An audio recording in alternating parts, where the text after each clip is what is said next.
Hello friends, this is Aashna Tiwari. Welcome to our channel Caliber.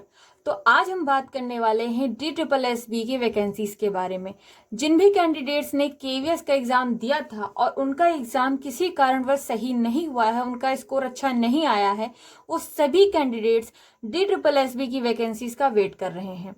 तो आज हम इस वीडियो में इस DSSB की वैकेंसीज के बारे में बात करने वाले हैं कि इसकी वैकेंसीज कब निकल सकती हैं, इसका एग्जाम होगा या नहीं होगा, इसके एग्जाम पैटर्न के बारे में बात करेंगे और इसके सिलेबस के बारे में जानेंगे।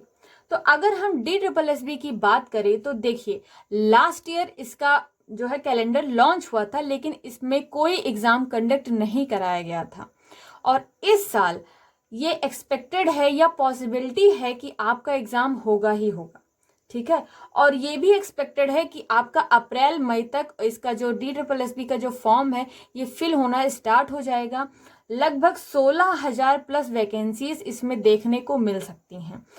ये टेंटेटिव है कि मतलब वैकेंसीज आगे मतलब ज़्यादा भी हो सकती हैं और कम भी हो सकती हैं, तो आप उसी हिसाब से तैयार रहिए। अगर हम इसके पैटर्न की बात करें, एग्जाम पैटर्न की बात करें, तो इसका एग्जाम जो है 2 पार्ट में कंडक्ट कराया जाता है, पार्ट ए और पार्ट बी। पार्ट ए में जनरल पेपर होता है वो पूछा जाता है, और पार्ट बी में आपका पेडागोजी होता है। ये दोनों जो है पार्ट, ये 100 मार्क्स का आपका एग्जाम होता है।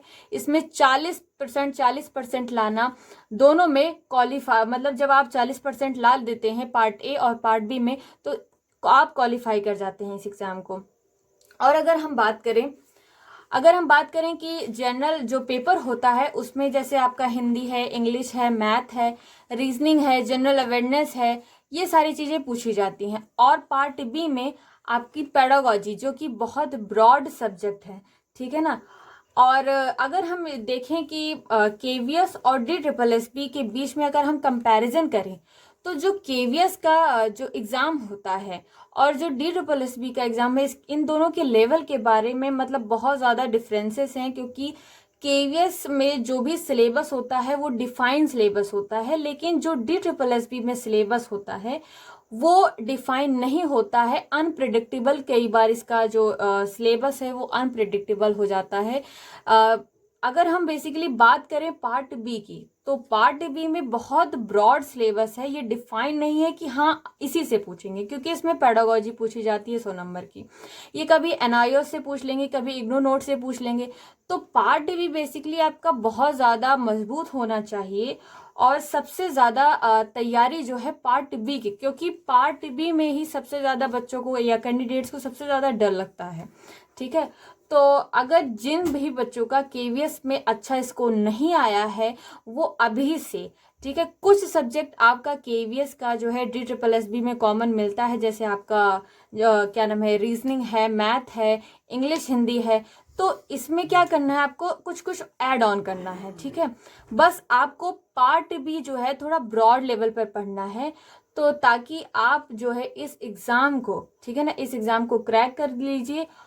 और अगर आप सबको ये एग्ज़ाम क्रैक करना है तो इसी वक्त से ही आप पढ़ाई शुरू कर दीजिए, क्योंकि अब ज़्यादा समय नहीं बचा है। अप्रैल मई तक आपका जो ये फॉर्म फिलिंग है वो स्टार्ट हो जाएगा, और हो सकता है कि ज़्यादा समय ना दे एग्ज़ाम के लिए। तो आप अभी से अपनी प्रिपरेशन स्टार्ट कर दीजिए, ताकि आप एग्ज़ाम तक आते आते आपका पूरा सिलेबस कंप्लीट हो जाए, आपका रिवीजन हो जाए।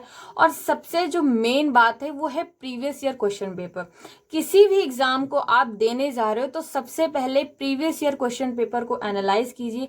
आप पहले उसको एनालाइज करके लिख लीजिए कि हाँ क्या क्या हमें पढ़ना है, उसके बाद प्रॉपर नोट्स बना के उसको। And best of luck for your future. Thank you.